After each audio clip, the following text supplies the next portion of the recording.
Salamat! Kumusta at maligayang pagdating sa Innovation. Ako ang inyong host, si Lynn Plockmeyer, at salamat sa pagsama.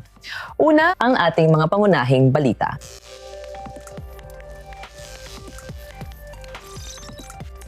Magpaalam na sa mga allergy. Mabilis na natutukoy ng startup na ito ang mga allergen sa pagkain bago pa maging medical na emerhensya ang isang ordinaryong pagkain. Dapat sana ay ito ang Silicon Valley, sa labas ng Silicon Valley. Ngunit sa halip, isang Israeli na pasaporte ang nagbago ng tech na pangarap na dulot ng internasyonal na kontrobersya at napilitang umalis ang komunidad.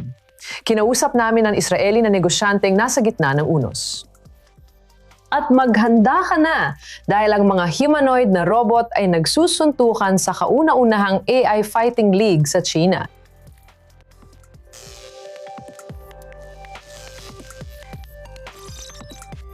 Para sa tinatayang 220 milyong tao sa buong mundo na may allergy sa pagkain, ang mabilis na pamimili sa grocery ay maaaring maging usaping buhay o kamatayan. Ngayon, dayunin ng bagong AI app na alisin ang panghuhula sa bawat paminili. Para sa dagdag na impormasyon, kasama ko si Alon Mason, tagapagtatag ng snackpro.ai. Salamat sa pagsama ngayon. Simulan na natin ang pitch mo. May 60 segundo para sa elevator pitch mo. Kaya kapag handa ka na, tungkol saan ang iyong startup?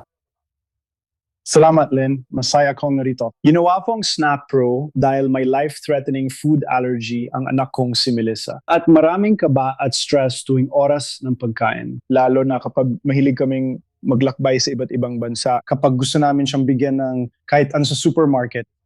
Madalas mahirap malaman kung may allergen ang pagkain gusto naming bilhin na maaring makaapekto sa kanya.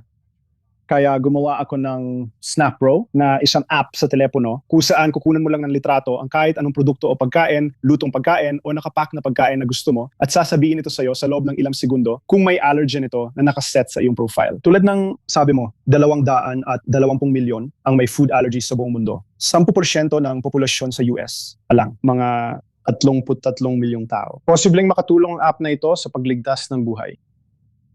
Tugma rin ba ang app na ito sa ilang dietary preferences? Kaya hindi lang food allergies ang sinusubaybayan ng app, ginagamit din namin ang parehong AI-powered na teknolohiya para matukoy ang iba pang katangian ng pagkain na gusto ring subaybayan ng mga tao. Kaya natutukoy rin namin kung kosher ang pagkain at pati na rin ang mataas sa asukal, mataas sa saturated fats at iba pang nutrient profiles na gusto mong subaybayan, kabilang na rin ang gluten. Kaya sinusubaybayan namin ang mahigit 10 iba't ibang profiles para matulungan ng mga tao na kainin ang gusto nila sa pinakaligtas na paraan. Ibig mo sabihin, nasusubaybayan din ng app ang ibang food groups. Saan mo nakikita ang direksyon ng app na ito? Magiging parang personal AI nutrition assistant din ba ito? Pwede at bahagi yon ng mga layunin namin. Ginagawa na nito ang calorie counter o kakayahan sa pagbibilang ng calorie na hinahanap ng maraming tao sa bawat pagkain nila para masiguradong naabot nila ang kanilang calorie goals. At kamakailan lang ay nagdagdag din kami ng profile ng panganib sa pagbubuntis. Kaya ang mga buntis na babae na gustong umiwas sa mga isda na mataas ang mercury o mga produktong hindi pasteurized at iba pang mga pagkaing may mataas na panganib, ay magagawa rin iyon gamit ang feature para sa pagbubuntis sa mismong app. Ang pangunahing layunin ng app ay tulungan ang mga taong may allergy sa pagkain na maaaring ikamatay at mabawasan ang kanilang pag-aalala. At Ange PTSD na nararanasan nila tuwing kumakain. Mukhang magandang app yan at sigurado makakatulong sa anak mo. Alon Mason, tagapagtatag ng TechPro AI. Salamat sa pagsama sa amin ngayon. Maraming salamat din. Kaya na ng AI magsulat, mag-code at gumawa ng larawan. Pero kaya rin ba nitong lumikha ng sining? Isang exhibition sa Tel Aviv ang nagtatanong yan. Pinagsasama ang 30 artista na gumagamit ng artipisyal na intelihensya para muling tukuyin ang pagkamalikhain. Tinignan ito ng I24 News, correspondent ng French channel, naming si Debra Benayoun. Grand opening ng Immersive Family Exhibit. Oo, hinaharap. Niyo, kutara na. Paano kung ang kinabukasan ng sining ay isinusulat sa pamamagitan ng teknolohiya? Sa puso ng Tel Aviv, walang puting pader. Puro nagbabagong mga screen na tila walang katapusan. Isang mapang engganyong kapaligiran kung saan naririnig, nakikita at nahahawakan ang sining at bito rin na ipapahayag ang mahahalagang mensahe. nang hiningi sa amin na gumawa ng isang exhibition tungkol sa mga pagpili. Ang naisip ko ay sa digital na mundo, marami tayong mga pagpili na nag-iwan ng bakas sa ating likuran. Kaya naisip ko kung paano natin maisasalin ang digital na sining at likha sa isang bagay na mas para sa mga bata, na parang mahika ito at para sa ating mga matatanda, para bang makikita mo ang bakas sa digital na mundo. Gumawa ako ng bagay na parang matrix rain. Umuulan ito ng binary code. Minsan, isang simpleng kamera ay nakakapagpag-isip. Makikita mo ang sarili mo bilang pixel art gamit camera na may depth sensor. At bawat galaw mo ay nag-iiwan talaga ng bakas. At kung pipiliin mong huminto sandali, tumayo ka lang at tingnan ang iyong refleksyon. Ipinapakita nito ang iba't ibang mundo. Parang may ibang ipinapakita ito. Kaya pwede mo lang maramdaman at namnamin ito, pero parang may nakatagong mensahe sa likod nito. At makikikita mo kapag huminto ka sa paggalaw, ang mensahe ay lumilitaw. Maaari mong tuklasin kung paano yung galaw at desisyon ay nagpapakita at nag-iiwan ng bakas. Wow! Ito ang totoong dahilan nito.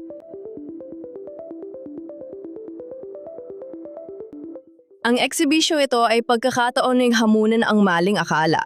Sa teknolohiya at buhay, pwedeng bigyang buhay muli ang mga bagay at baguhin din natin ang sarili para sa kasiyahan ng mga bata at matatanda. Nire-recycle ko ang mga bagay. Nakakahanap ako ng mga bagay. Dati, kusina yon. Sige. Nakakahanap ako ng mga bagay na karamihan ay gawa sa kahoy. Sige. Nagpiprint ako ng 3D na piyesa at bumubuo ng laro. Na-inspire ako ng Instagram, mga video at YouTube. Nakakahanap lang ako ng idea at ginagawa ko na lang ito. Di ko alam paano ito nagsimula. Alam ko naman ang layunin. Minsan nalilihis ang proyekto, pero natutuwa ako kapag nakikita kong nilalaro ng tao ang mga ginawa kong laro. Bumibili ako ng mura sa AliExpress. Nag-code ako gamit ang AI. Kadalasan. At yun lang, gumagawa lang ako ng mga laro. Walang hanggan ang pagkamalikhain. Si Avi Dar, estudyante ng disenyo, pinili niyang pagsamahin ang musika, teknolohiya at relihiyon sa kanyang graduation project. Lumaki ako sa relihiyosong pamilya, pero naging secular din ako. Habang nag-aaral ako ng Judaismo, naging interesado ako sa mga tanda ng kantilasyon, ang mga simbolong lumalabas sa tekstong biblikal. Ipinapakita nito kung paano basahin ang teksto ayon sa ritmo, himig at syntax. Nagpa siya akong gawing karanasan ang mga ito. Ginawa naming himig ang lahat ng tanda ng kantilasyon at tinugtog ito sa tambol. Ako, pamilya. Pagkatapos, para sa visual na aspeto, kumuha ako ng inspirasyon mula sa paraan ni Kandinsky. Nakakarinig siya ng mga tunog at isinasalin niya ito sa isang karanasan ng mga hugis at kulay. Sinimulan namin ang unang oo sa hinaharap ng pananampalataya noong panahon ng digmaan. At ito ay, alam mo, parang isang ilaw. Kung saan madalas naming pag-isipan kung paano namin maiisip ang aming hinaharap. At sinusubukan namin huwag bigyang pansin ang mga nangyayari. Ang unang pangunahing paksa ay oras. Kasama ang mga artista na pag-usapan namin kung ano ang oras, hinaharap at ngayon para sa amin. Baka ngayon na ang hinaharap at maraming tanong tungkol dito. At sa pagkakataong ito, pinili ko ang pangunahing paksa para sa mga talakayan at ang sining. At ito ay ang espasyo ng mga posibilidad. Kung paano tayo makakapili at ang pinakamahuhusay na pasya ang magdadala sa atin sa maliwanag na kinabukasan. Tumulong na paglapitin ang mga tao. Yan mismo ang layunin ni Dar. Gusto kong ipakita ang relihiyon sa positibong paraan. Ngayon, marami ang pagkakabahabahagi sa bansa. Matagal na itong pagkakabahabahagi. May mga tao na tutol sa relihiyon o yung mga hindi lang talaga alam ang tungkol dito. At gusto kong gawin itong mas madaling maunawaan dahil mas madalas akong tumugtog ng drums. May nakuha kaming trabaho na remote. Pagsamahin ang lahat ng iba't ibang aspeto ng buhay ko. Musika, relihiyon, mga hugis, at ang motion design na gusto ko. At pagsamahin ang mga ito. Pagsamahin ang mga ito sa isang sistemang gumagana. Paraan ito para i-refresh ang imahe ng AI at teknolohiya at ipakilala ang bagong henerasyon ng artist na nakatuon sa hinaharap. Magpapatuloy ang eksibisyon ng hindi bababa sa 2 pang linggo tuwing Lunes, Martes at Miyerkules sa Tel Aviv. Kaya bisitahin ninyo.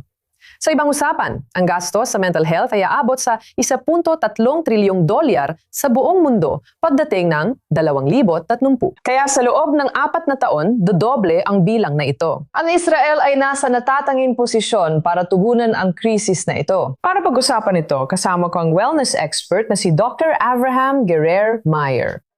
Oo nga, mahaba nga. Neuropsychologist at manaanaliksik ka. Clinician, professor, at international na networker. Salamat sa pagsama mo sa akin ngayon. Maraming salamat. Kaya nakadiskubre ka ng bagong uri ng PTSD. Tinatawag itong social PTSD. Maaari mo bang ipaliwanag kung ano ito? Tinatawag itong VUCA. Ang unang letra ay nananahulugan ng volatility.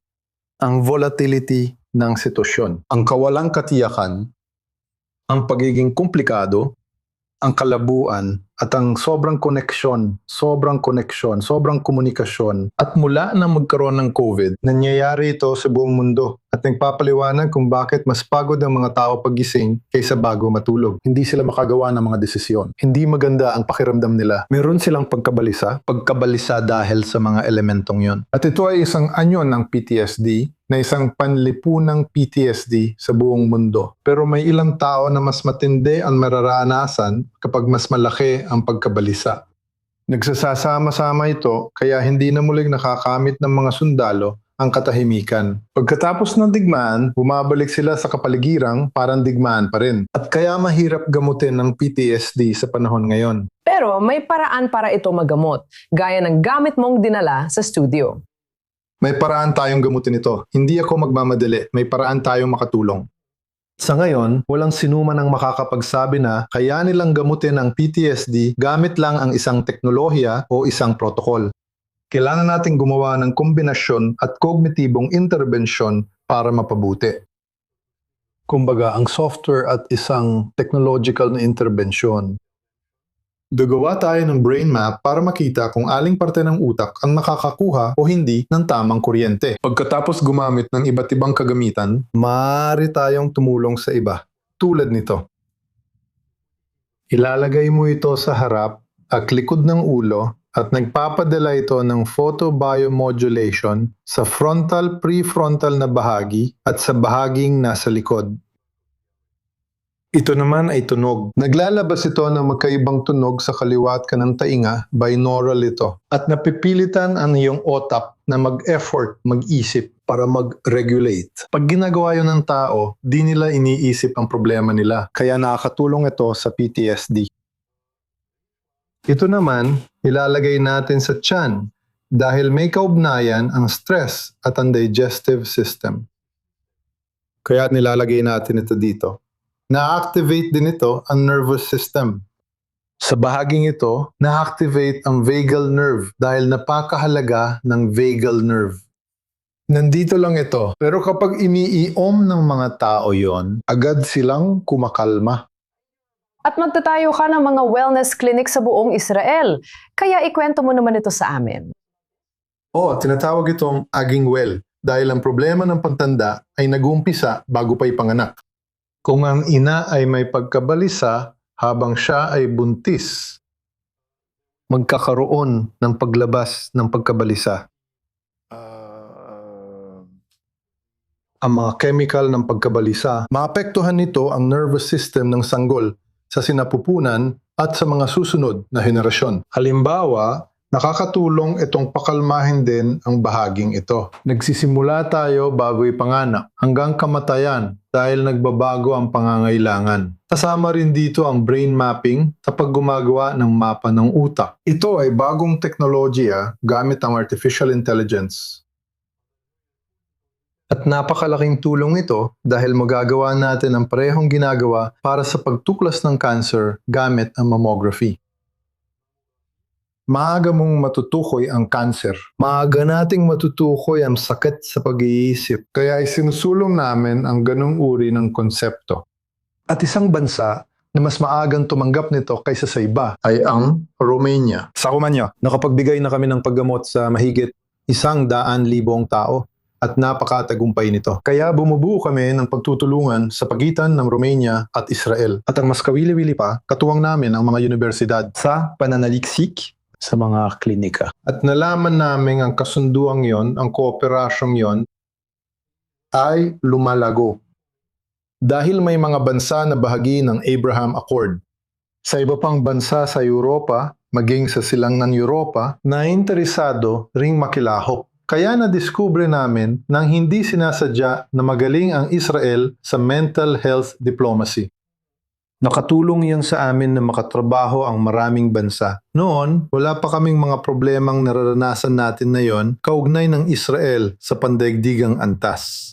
Sana kumalat din ang wellness diplomacy sa gitnang silangan at magkaroon ng karugtong ang Abraham Accords. Salamat sa pagsama, Dr. Avram Girar-Meyer, isang eksperto sa wellness. Maraming salamat. Ngayon, punta naman tayo sa mundo ng cyber. Isang simpleng text message na lang na yon ang isa sa pinakamalalaking banta sa mga consumer dahil ang mga AI-powered phishing scam ay nagiging mas kapanipaniwala at mas madalas. Bagong kasangkapan mula Israel, nagbibigay daan sa mabilis na paglaban gamit ilang click. Alamin sa ulat. Sa nakalipas na 2 taon, sumabog ang mga phishing scam na may nakakagulat na 2,500% pagtaas sa mga mapanlinlan na text message at mahigit 15 bilyong cyberattack na naitala sa buong mundo. Sa Israel, kung saan madalas targetin ng mga sopistikadong scam ang mamamayan, ang banta ay pang-araw-araw na bahagi ng buhay. 3 pangunahing bansa ang inatake. Una ang Estados Unidos at pangalawa ang Inglaterra. At ang pangatlo ay Israel. Pero noong panahon ng digmaan, naging numero 1 ang Israel. Kadalasang nagmumula ang mga pag-atake sa Rusya, China at gitnang silangan. Kung ang ibig mong sabihin ay mga sibilyan o karaniwang tao, ang pangunahing pag-atake ay dumadaan sa SMS na mensahe. Sa Israel, kadalasan 3 beses kada linggo nakakatanggap ng ganitong mensahe ang isang sibilyan. Halos 70% ang mga tao ay nakakatanggap ng mga text, email, at minsan tawag. Ito ay inaaprobahan mismo ng mga customer. At minsan, nawawalan sila ng malaking halaga ng pera. Maaring magsimula ito sa 1 shekel at umabot ng higit sa 10,000 shekels o higit pa. Ngayon, isa sa pinakamalalaking kumpanya ng credit card sa Israel, ang Max, ay nakipagsinipwersa sa cybersecurity firm na Cyvor upang labanan ito. Magkasamas nilang inilunsad ang isang plataporma kung saan kahit sino ay maaring magulat ng mga kahina-hinalang text message o email sa ilang pindot lang. Kaka-receive ko lang ng SMS mula sa post office ng Israel. Totoo, umorder ako ng package at kailangan kong magbayad ng halos $50 para mailabas ito.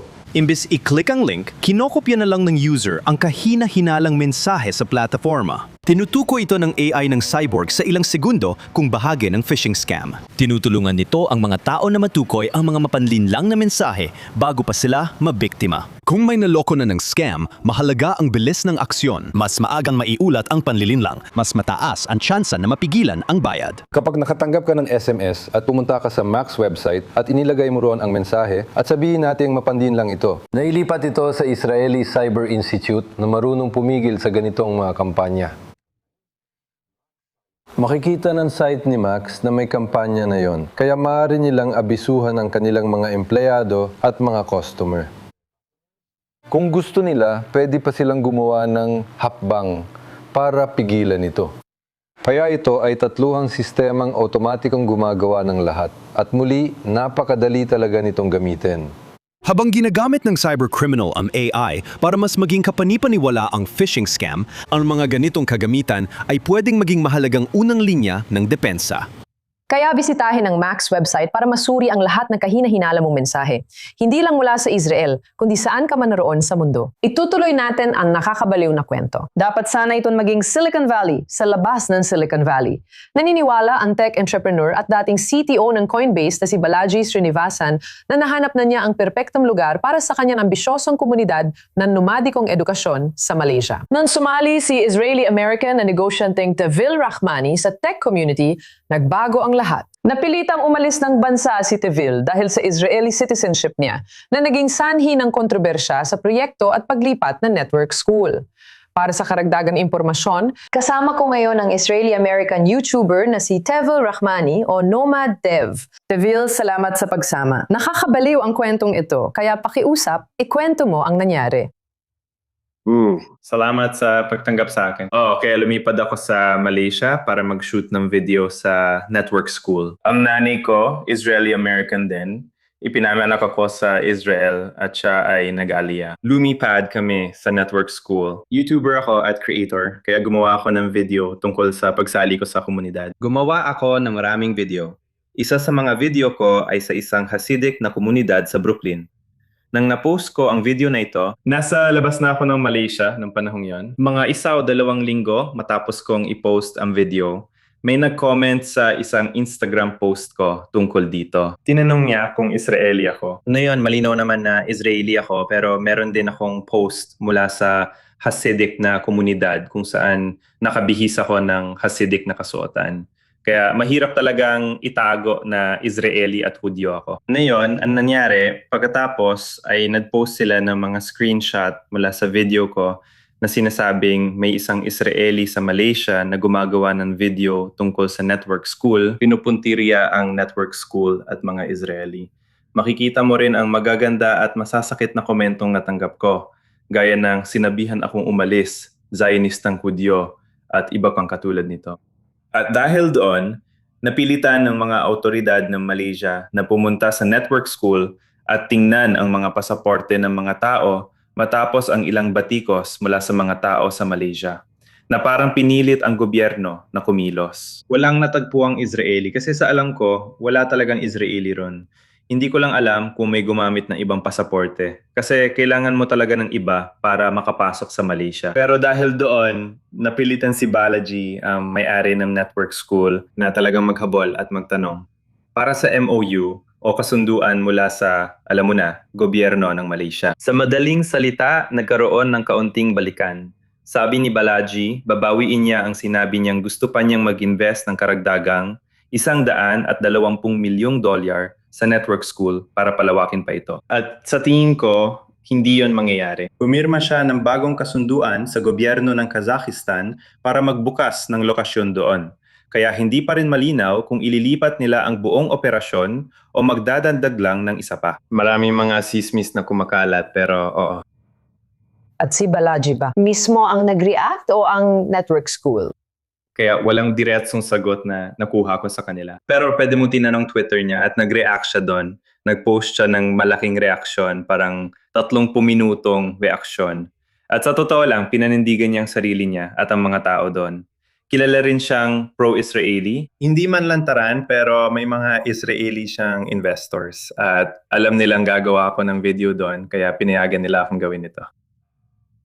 At oo, kaya ayon. Sa palagay mo ba, babiyahe ka sa Kazakhstan para subukan ulit ang bagong network school? Tingnan natin kung ano mangyayari. Hindi na ako babalik sa Malaysia. Mukhang ayaw nila sa akin doon. Pero dati, malaking fan ako ng network school. Akala ko maganda ang proyekto, kaya nalungkot ako na nagdulot ito ng gulo.